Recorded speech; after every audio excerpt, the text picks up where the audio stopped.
Halo, shalom. Sekali lagi, saya ingin membaca sedikit firman Tuhan yang akan menjadi berkat bagi kita petang ini. Oke, sebelum itu mari kita berdoa. Haleluya Tuhan. Bapa dalam kerajaan surga, Tuhan Yesus yang sangat baik. Pada saat ini ya Tuhan, saya ingin datang ya Tuhan menyerahkan keberadaan hidup saya di hadapan-Mu Tuhan. Begitulah juga ya Tuhan dengan pembelajaran atau pembacaan firman Tuhan. Mari Bapa Syurgawi, Engkau buka mata rohani kami ya Tuhan, supaya kami dapat makanan rohani yang secukupnya ya Tuhan setiap hari. Biarlah firman-Mu diberikan sesuatu di mana kami mengerti dan di mana kami memahami isi hati-Mu dan mampukan kami untuk melaksanakan juga kebenaran firman-Mu. Terima kasih Tuhan karena Engkau sangat mengasihi kami. Terima kasih ya Tuhan atas semua rencana indah bagi kami semua. Satu pun ya Tuhan dari antara kami tidak pernah Engkau cipta untuk masuk neraka, tapi Engkau memiliki rencana yang sangat indah, di mana Engkau sanggup mati datang ke dunia ya Bapa untuk menyelamatkan kami semua. Dan bukan untuk orang Kristen saja, tapi semua suku bangsa di dunia ini, karena Engkau sangat mengasihi kami, karena kami adalah ciptaan-Mu Tuhan. Tidak kami ini dicipta daripada roh yang jahat, tapi dicipta oleh Bapa di surga. Terima kasih Tuhan, banyak firman-Mu ataupun janji-Mu yang sangat indah bagi kami ya Tuhan. Dan pada petang ini ya Tuhan, marilah Bapa Engkau berikan hikmat kebijaksanaan supaya kami mengerti dan kongsi kebenaran firman ini ya Tuhan bersama ya Tuhan. Tanpa-Mu Tuhan Yesus kami tidak dapat melakukan apa-apa. Karena itu Tuhan kami istiharkan kuat kuasa Tuhan Yesus sendiri dan pekerjaan Roh Kudus berkarya dalam hati kami yang sempat belajar membaca firman-Mu Tuhan Yesus. Terima kasih Bapa. Haleluya. Dalam nama Yesus Tuhan saya sudah berdoa. Amin. Amin. Oke. Kalau kita ada Alkitab di sana, mari kita sama-sama lihat di dalam 1 Yohanes 3 ayat 19. 1 Yohanes 3 ayat 19 ya. Firman Tuhan berkata demikian. Demikianlah kita ketahui bahwa kita berasal dari kebenaran. Demikian pula kita boleh menenangkan hati kita di hadapan Allah. Oke. Sebab jika kita dituduh olehnya, oleh hati kita, Allah adalah lebih besar daripada hati kita serta mengetahui segala sesuatu. Ayat 21, saudara-saudara yang kekasih, jikalau hati kita tidak menuduh kita, maka kita mempunyai keberanian percaya untuk mendekati Allah. 22, dan apa saja yang kita minta kita memperolehnya daripada Tuhan, karena kita menuruti segala perintahnya dan berbuat apa yang berkenan kepadanya. Dan inilah perintah-perintah itu, supaya kita percaya akan nama Yesus Kristus, anaknya, dan supaya kita saling mengasihi sesuai dengan perintah yang diberikan Kristus kepada kita. Barang siapa menuruti segala perintahnya, ia diam di dalam Allah dan Allah di dalam dia. Demikianlah kita mengetahui bahwa Allah ada di dalam kita, yaitu roh yang telah Ia karunia kepada kita. Oke, sekali lagi, mari kita lihat ya, dia katakan di sana. Demikianlah kita ketahui bahwa kita berasal dari kebenaran. Maksudnya di sini di mana kita anak-anak Tuhan itu yang diperbaharui itu, yang mengasihi Tuhan itu, yang betul sungguh-sungguh mencari wajah Tuhan itu harus sadar bahwa kita berasal dari kebenaran. So dalam nama Tuhan Yesus segala yang tidak benar itu harus kita singkirkan dalam kehidupan kita. Oke, demikian pula boleh menenangkan hati kita di hadapan Allah. Oke, di mana dia kata di sana, jika kita dituduh oleh hati itu, mungkin kita tak berapa mengerti kan, tapi saya mau bersaksi sedikit lah. Pada suatu ketika dahulu saya pernah menyesal, menyesal karena saya dibuka mata rohani Tuhan, di mana saya tahu mana yang baik, mana yang tidak baik, dan saya sangat ada merasa kecewa dengan diri saya karena kenapa saya tahu kebenaran ini. Sebenarnya kalau kita tidak tahu itu kebenaran, kita boleh itu tidak akan menuduh kita tidak akan rasa bersalah begitu. So maksudnya di sini bahwa Saya kata, bagus tak tahu kebenaran. So kita tidak rasa bersalah seperti itulah. So kita boleh buat apa-apa sejak kita mau kan. So dalam masa itulah saya di mana saya juga sangat takut, dan mula-mula saya mengenal Tuhan itu setelah saya keluar dari hospital ya, dari di mana saya saya dikatakan dokter yang mengesahkan saya bahwa saya ada sakit, ada lubang jantung berlubang. Lepas itu saya pergi operation. Lepas operation itu mungkin dalam 1 bulan begitu lebih, saya duduk di rumah saya sendirian lah, di rumah aunty saya yang di KK Kepayan sana. So dalam masa yang sama itu setiap malam Tuhan membangunkan saya. Saya start tidur pukul 9 begitu. So saya bangun pukul 11. Tiap malam pukul 11 saya bangun, saya mula menyanyi, membaca firman Tuhan dan berdoa. Dan ada satu suara yang ada di dalam hati saya bercakap terus menerus. So dia yang tahu hati saya. Dan saya yakin percaya ini akan kita semua akan alami, anak-anak Tuhan ya.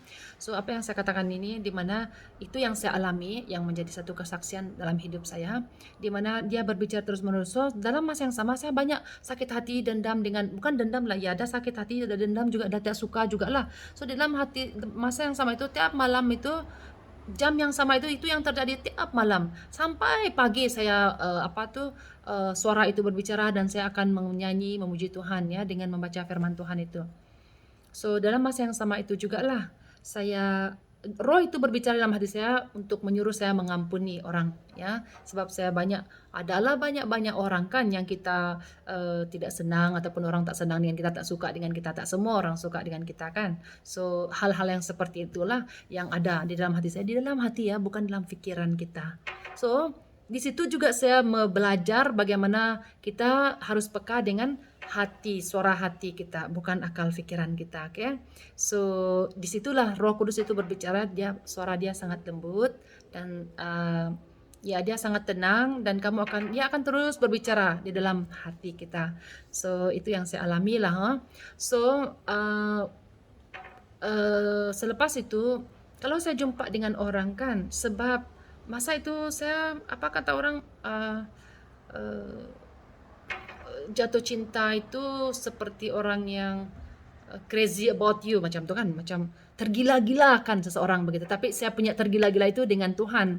So saya sangat takut untuk buat dosa. Saya selalu katakan, saya tak tahulah kalau ada keluarga saya yang dengar message ini, kalau saya pernah berkata kepada mereka, saya katakan kepada mereka seperti ini, kalau saya buat salah, bagi tahu saya.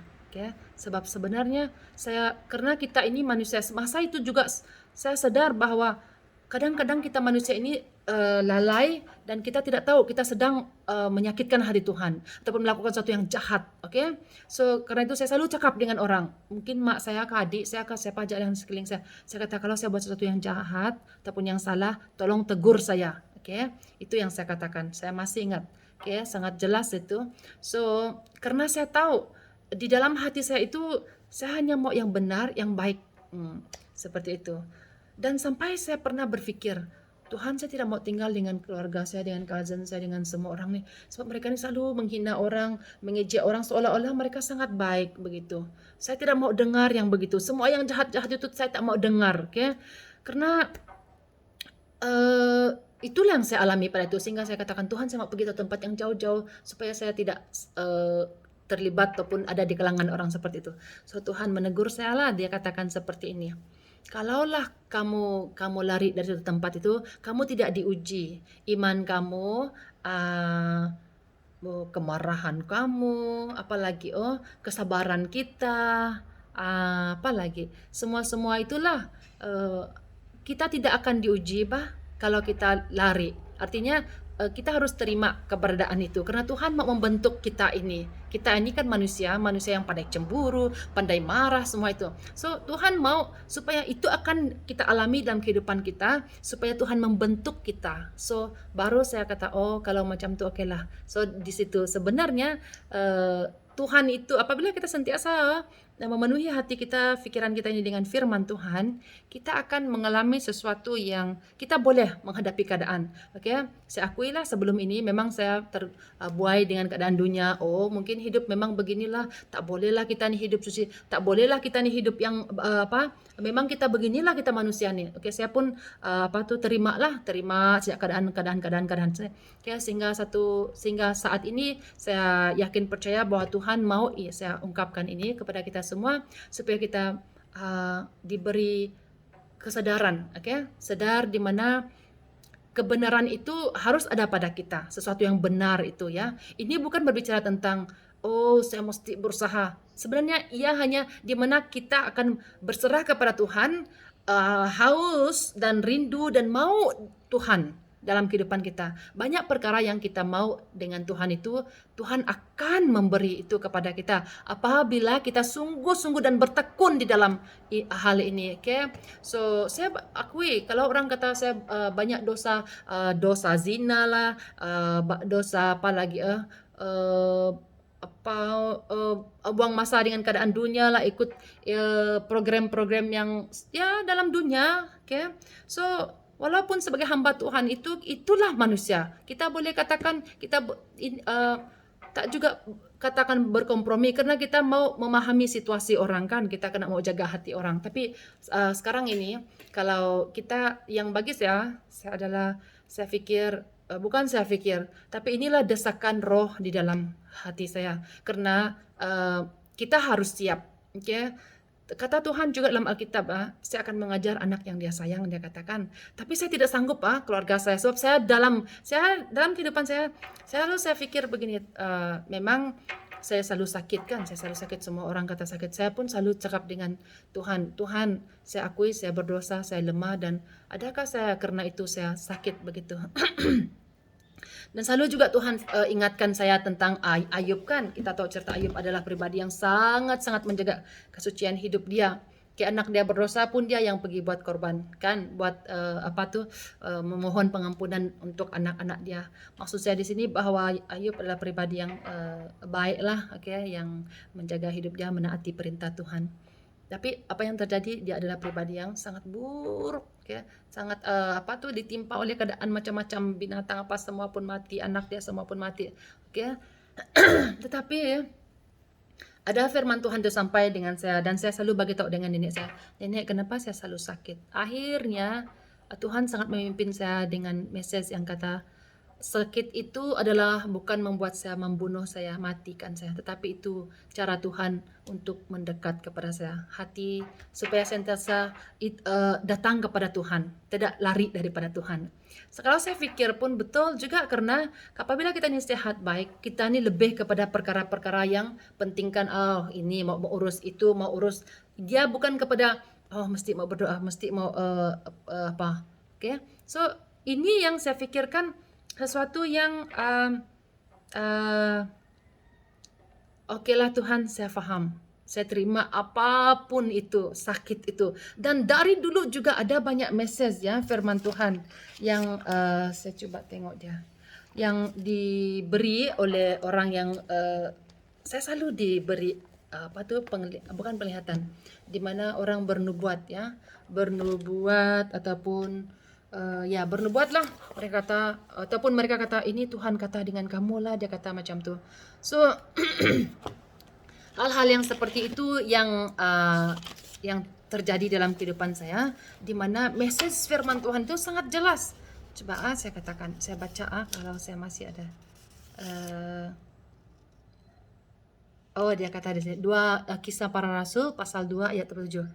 Sebab Tuhan tidak menyerahkan aku kepada dunia orang mati dan tidak membiarkan orang kudusnya melihat kebinasaan. Bukan saya kudus tapi roh yang ada di dalam saya. Ingat saat kita mencari kerajaan Allah ataupun menerima Tuhan sungguh-sungguh dalam kehidupan kita itu dan mempercayakan Tuhan sepenuhnya dalam kehidupan kita itu, kita adalah adalah orang yang kudus karena Tuhan yang kudus, bukan kita kudus. Tapi pribadi yang kita perbesarkan setiap hari yang ada di dalam kita itu. Oke, saat ini pun ya, yang saya ungkapkan, yang saya mau sampaikan adalah di mana Tuhan kita ini adalah Tuhan yang sangat luar biasa, dan Tuhan saya hanya alat kosong yang sangat kosong, yang tidak punya apa-apa, yang masih berdosa, yang masih lemah, tetapi Firman katakan saat engkau masih berdosa pun Tuhan mati di kayu salib untuk kita, untuk menyelamatkan kamu dan saya. Oke, so dia katakan di sana 2 Korintus 2 ayat 27, dia kata, sebab Tuhan tidak menyerahkan aku kepada dunia orang mati dan tidak membiarkan orang kudusnya melihat kebinasaan. Lepas itu dia katakan juga, ini message yang Tuhan pernah beri dengan saya lah, Keluaran 4 ayat 12. Oleh itu dia kata, pergilah, aku akan menyertai lidahmu dan mengajar engkau apa yang harus kau katakan. Hingga saat ini pun saya sangat yakin. Oke, sejam sebelum ini saya tidak ada persiapan langsung. Oke, tapi saya sangat terdorong. Saya duduk di sini, saya coba on, dan saya sangat yakin percaya Tuhan yang akan melanjutkan apa yang ingin saya ungkapkan pada petang ini. Oke, karena kita tidak tahu. Saya betul-betul tidak tahu ya bila Tuhan ambil. Tapi saya sangat standby. Oke, pernah Tuhan katakan saya dengan saya dulu. Ini yang terjadi betul-betul dalam kehidupan saya setelah saya terima Tuhan itu, sungguh-sungguh itu mengalami kuasa Tuhan seperti yang saya cerita dari awal tadi itu. Tuhan menyatakan di mana dia akan mengambil saya sewaktu tidur, dan dia katakan pintu surga terbuka untuk saya, dan saya sangat tidak sabar untuk pergi sana. Sehingga setiap malam ada satu kawan saya sangat rapat dengan saya, nama dia Catherine Jeffrey, dia melayani dengan suami sekarang. Saya selalu katakan dengan dia, saya kata, Cat, kalau saya ada dosa dengan kamu, saya minta maaf setiap hari sebelum tidur.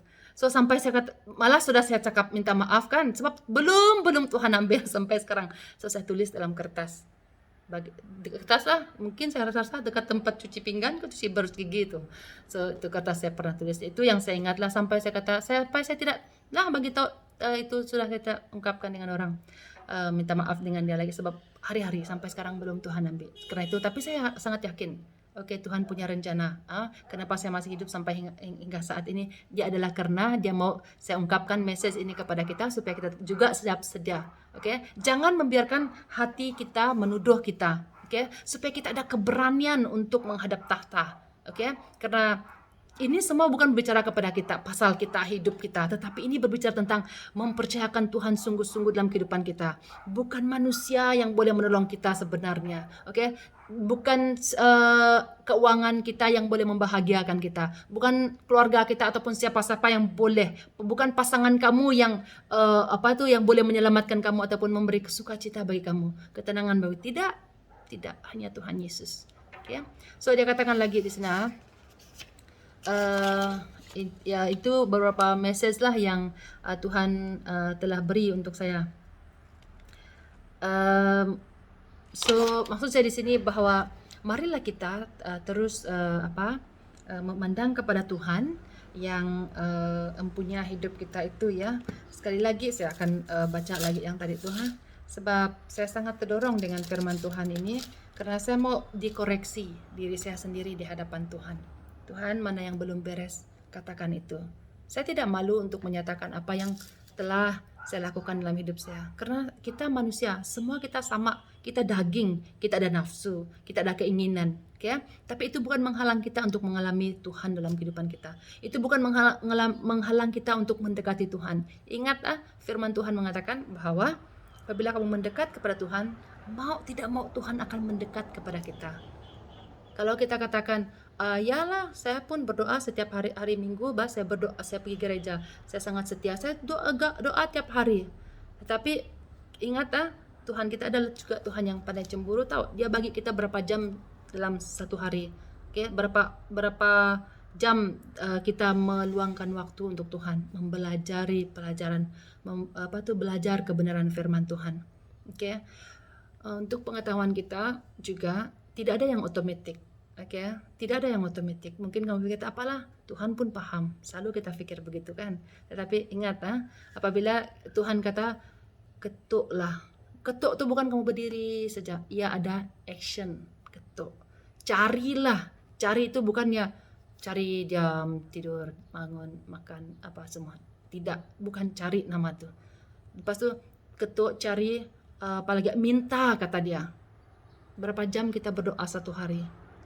Oke, saya selalu pikirkan juga Banyak orang kan dalam kehidupan mereka tak payah cakap orang lain. Saya punya keluarga, saya sangat mengasihi adik saya, tahu semua adik saya, mak bapak saya, apalagi mak adik saya yang ada di Brunei, mereka orang Muslim. Saya tidak pandang apa tuh, tapi saya tetap belajar untuk mempercayai Tuhan sungguh-sungguh bahwa mereka juga adalah umat pilihan yang akan masuk surga walaupun mereka Muslim, karena uh, iman saya mengatakan mereka akan masuk surga. Oke, saya tidak sanggup tengok mereka kan masuk neraka kan, sebab saya sangat mengasihi adik-adik saya. Oke, keluarga saya lah.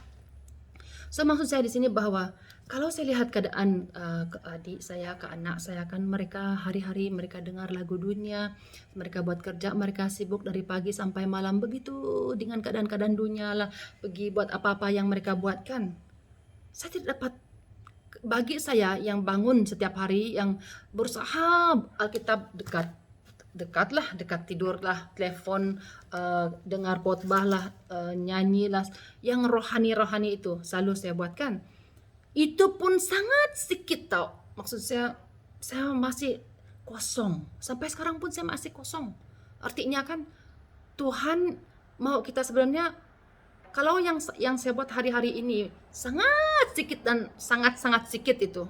Apalagi kalau orang yang tidak membuat ibadah ataupun tidak beribadah, tak ada doa yang 1 jam, tak ada doa baca Alkitab, tidak ada duduk tenang. Satu lagi kita kena ingat, kalau kita ini banyak sibuk, kita tak dapat berdoa sebab otak kita yang kontrol. Sana sini, masa kita sedang ini, kita mau pergi toilet, kita mau pergi masak, kita makan. Oh, saya belum siram kebun saya belum masak untuk anjing saya. Banyak sibuk otak kita. Karena itulah Tuhan mau kita ini belajar untuk diam, berdiam, tenang, baru kita dapat berdoa. So inilah yang kita pelajari bersama. Oke, bertekunlah, marilah kita sama-sama ya. Seperti yang saya katakan tadi, saya sangat diberkati dengan firman Tuhan ini, karena saya mau hati saya tidak, dia katakan tadi, saudara-saudaraku yang kekasih, jikalau hati kita tidak menuduh kita, maka kita mempunyai keberanian. Oke, tengok isi hati kita. Apakah kita melakukan perkara yang jahat dalam kehidupan kita? Apakah kita masih mengizinkan ruang-ruang pintu yang jahat masuk dalam kehidupan kita? Termasuk kalau macam saya ini orang bujang kan, orang bujang telepon kah, laki orang kah, walaupun dia bukan seorang yang bujang perempuan itu, kalau dia berjalan dengan seorang laki itu satu pandangan yang tak bagus sudah kan.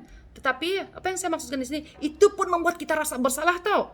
Bagi saya lah. Oke, sebab itu tidak menjadi itu sudah menjadi batu sandungan, bah. Tapi dalam hati saya Tuhan yang tahu. Saya akan berdoa sampai itu bersih sehingga saya dapat, dapat mengalami keberanian yang Alkitab katakan ini. Dia kata, jikalau hati kita tidak menuduh kita, maka kita mempunyai keberanian percaya untuk mendekati Allah. So mari kita sama-sama ya. Orang yang saya sangat kasihi, sudah pasti keluarga, seperti yang saya katakan tadi. Sekarang ini pun saya harap keluarga saya yang akan macam sekarang ini juga saya ada mengajar Zoom, pakai Zoom online. Saya sangat harap supaya keluarga-keluarga kami itu tidak susah kalau masuk Zoom tuh, tekan saja link dia. Kalau tak mau nampak muka, tak payah nampak muka, tak payah suara, dengar saja.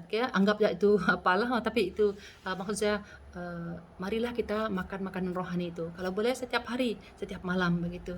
So ini bukan untuk kebaikan orang lain, ini untuk kamu. Ingat Hosea 4 ayat 6, dia katakan umatku binasa, hancur karena tidak mengenal, tidak tahu firman Tuhan. Bukan dia hancur karena apa? Karena dia tak tahu firman Tuhan. So karena itulah saya mendorong kita untuk terus kesempatan yang ada ini kita pergunakan. Kita tahu sekarang ini roh maut itu sangat dekat. Kenapa kita berkurung? Inilah, kalau kita tidak mempergunakan waktu yang ada, itu merugikan diri kita sendiri. Kalaulah Tuhan berbicara kepada kita, bersyukurlah. Kalau saya juga ada beberapa pribadi yang saya pikir saya tak dapat lari daripada keadaan itu. Memang saya pun tidak mau terlibat dengan keadaan yang tegur-tegur orang sebenarnya. Tapi inilah ada beberapa orang yang Tuhan taruh, dan saya selalu mengelakkan diri supaya saya tidak tidak membuat orang benci dengan saya. Siapa kamu? Itulah kamu. Sebab kamu pun berdosa, begitu. Tetapi mari, sekarang ini bukan masa untuk kita lihat dosa siapa-siapa. Tapi ini adalah masanya untuk kita berhadapan dengan Tuhan. Mau tidak mau, saya dan kamu akan bertanggung jawab dengan apa yang kita ada. Saya sangat bersyukur kalau ada satu pribadi yang mengatakan ini kamu tak buat, ini jangan kamu buat lakukan dalam hidup kamu. Karena Tuhan tidak mau. Ya, saya surrender. Ya, saya akui. Tidak apa, Tuhan pun tak terkejut dengan dosa kita. Masalahnya hanya kita sepatutnya datang kepada Tuhan, minta pengampunan kepada Tuhan, dan Tuhan pasti mengampuni dan mempercayakan hidup kita melangkah untuk Tuhan, untuk memberanikan diri. Ini saya Tuhan, pakai saya Tuhan. Jangan sampai kita terlantar di hospital seperti yang saya katakan. Biji mata saya sejak bergerak. Disitulah saya mengalami kuasa Tuhan dalam hidup saya. Disitulah saya mengalami penyesalan dalam hidup saya. So, saya tidak mau itu terjadi dengan kita. Karena itulah saya sungguh-sungguh untuk mengungkapkan ini. Saya sangat yakin. Karena Tuhan mau kita siap. Oke? Jangan kita tengok keadaan orang, oh banyak keluarga sekarang nih. Pastor, ada kawan saya yang sangat rapat, ini seperti mimpi, dia kata. Satu keluarga masuk pergi pergi hospital, kena karantin positif. So, sebelum hal-hal seperti ini terjadi, marilah kita persiapkan hidup kita, keluarga kita untuk Tuhan. Tak payah kita lihat hidup orang lain. Kan? So, doa kita supaya Tuhan memberikan kita roh yang terbuka. Saya sebenarnya pun siapalah saya kan, tetapi saya mesti ungkapkan ini, saya mesti katakan ini.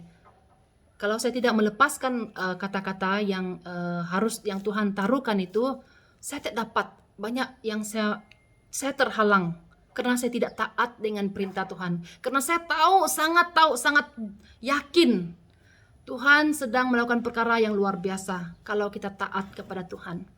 Kalau kita terbuka kepada Tuhan. Ini bukan, ingat pemikiran manusia dengan Tuhan itu sangat jauh beza dia. So, marilah kita seperti anak kecil.